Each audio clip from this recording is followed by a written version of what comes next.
You know, when we think about leadership, we often picture heroes, the ones who inspire, who motivate, who do everything right. But let me tell you something. Sometimes you learn the most about leading by looking at the people we consider the villains, the ones we love to hate in movies, in history, even in business. Now, I'm not saying we should steal their bad behavior, but if we look closely, we can learn a lot from their clarity, their decisiveness, and the way they influence people. And for those of you stepping into leadership for the first time, these lessons can be surprisingly practical.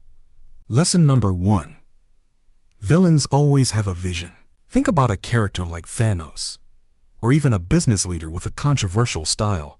They know what they want, and they pursue it relentlessly. Now, in real life, your team might not love every decision you make. They may question your methods. But here's the thing. If they see that you have clarity, that you know your direction, and that your decisions are grounded in a clear plan or principle, they'll follow you anyway. So, new leaders, take a moment to define your vision.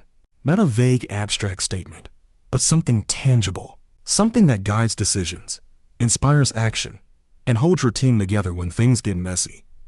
Causing mad. Lesson number 2. Villains act. They make decisions, even when the stakes are high, even when the outcome is uncertain.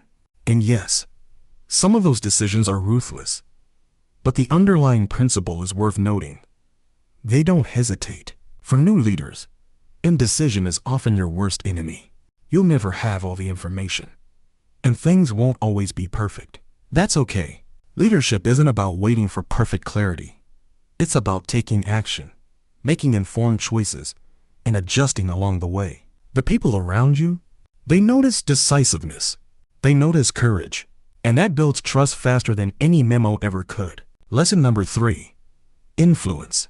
Villains, whether in fiction or in history, are masters of influence.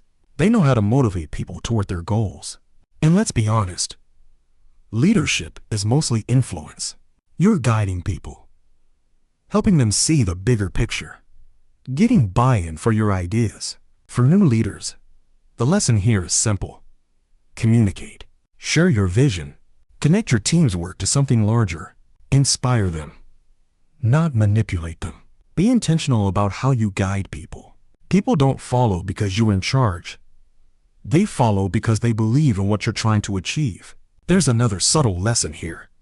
Villains understand the power of narrative. They control the story around them. And as a leader, you need to do the same. But ethically, own your story. Be transparent about your challenges, your goals, and your mistakes. People respond to authenticity. They respond to leaders who can say, here's where we are, here's where we're going, and here's how I'm going to get us there. That's leadership. So here's the takeaway. Leadership lessons aren't always found in stories about heroes. Sometimes we learn just as much from clarity, decisiveness, influence, and narrative by looking at the people we think of as villains. Step into leadership with vision. Make decisions with courage. Inspire with influence. And tell your story with honesty. That's how you build a team that follows, even when the road ahead is uncertain. Thanks for watching. Keep leading, keep learning, and keep looking for lessons in unexpected places.